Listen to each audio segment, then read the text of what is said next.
Jesus said to his disciples, "Do not let your hearts be troubled."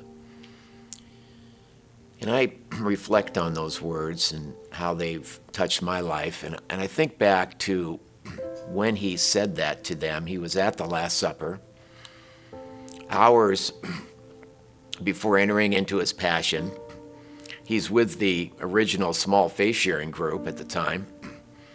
And he's worried because he wants to shield them and comfort them from all the fear and anxiety that they will be going through in the next couple of days.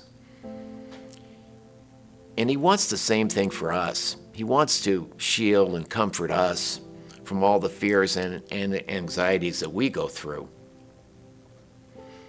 But I forget sometimes. I get caught up in the everyday stress of my life. And I think that's why, as Matthew Kelly tells us, some variation of "be not afraid" is in the Bible 364 times.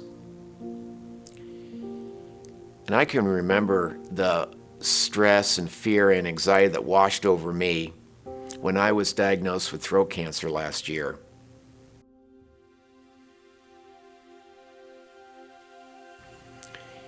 In an appointment with my radiologist, he indicated to me that it would be necessary, before beginning my treatment plan, which included radiation and chemotherapy, that I would have to have a tracheotomy and a feeding tube procedure.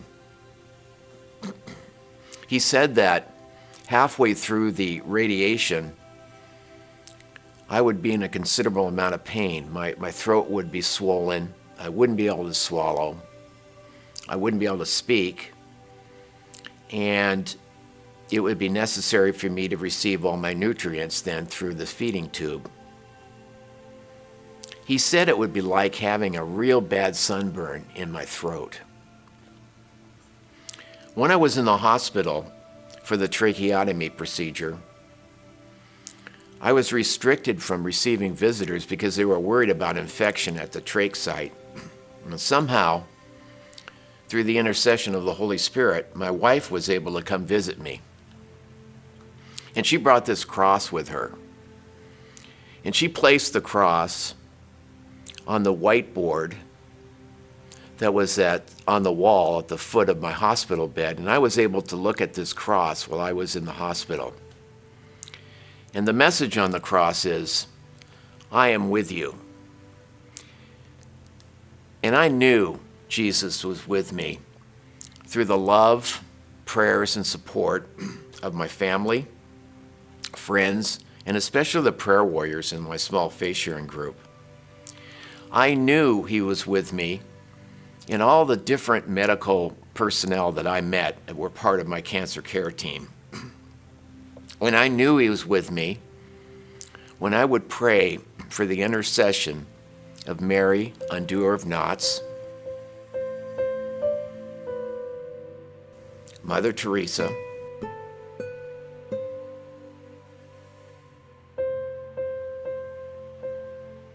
St. Jude, St. Padre Pio, and St. Peregrine. I would pray to these great saints before every one of my radiation sessions, and I had 35 radiation sessions. And I would ask for them to be with me. And while I was on the radiation table, I'd close my eyes, and I would see them surrounding my table.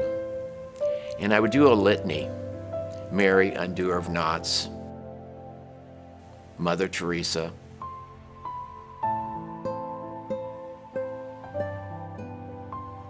St. Jude,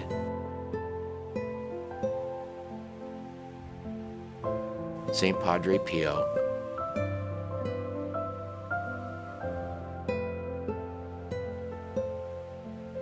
St. Peregrine, pray for me. And I'd repeat that all during the radiation session. I carry a cup with me wherever I go, and I'll talk a little bit about this more, but I may have to use it sometime during our video. But halfway through the radiation, as predicted by the radiologist, I was in a considerable amount of pain, and I didn't know if I was going to be able to continue with the radiation.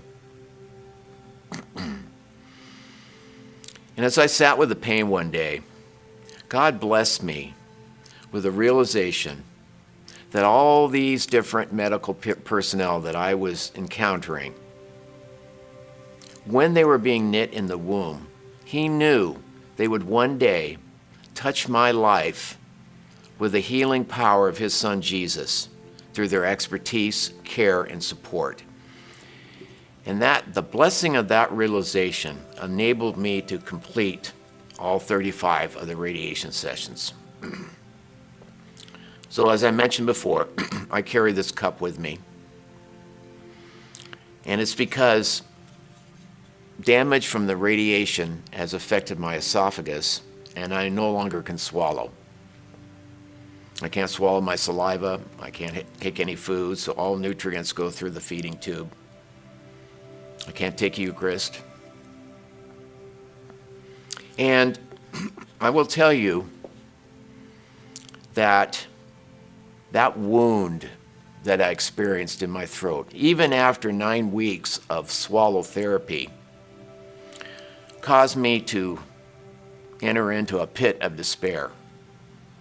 And that wound got in the way, that focus I had got in the way of me being able to realize the blessings of the cross. And I forgot that Jesus was with me.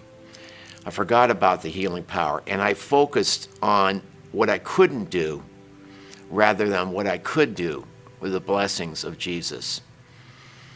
And even the cup that I carried with me realized this, because it says, pick me up. And I needed to be picked up out of this pit of despair that I was in for many, many months. And finally, through the intercession of the Holy Spirit, very, very gradually, I was able to refocus and come to the cross, the blessings of the cross, and put this behind me. Now, I have additional medical procedures that are going to be tried to help my throat.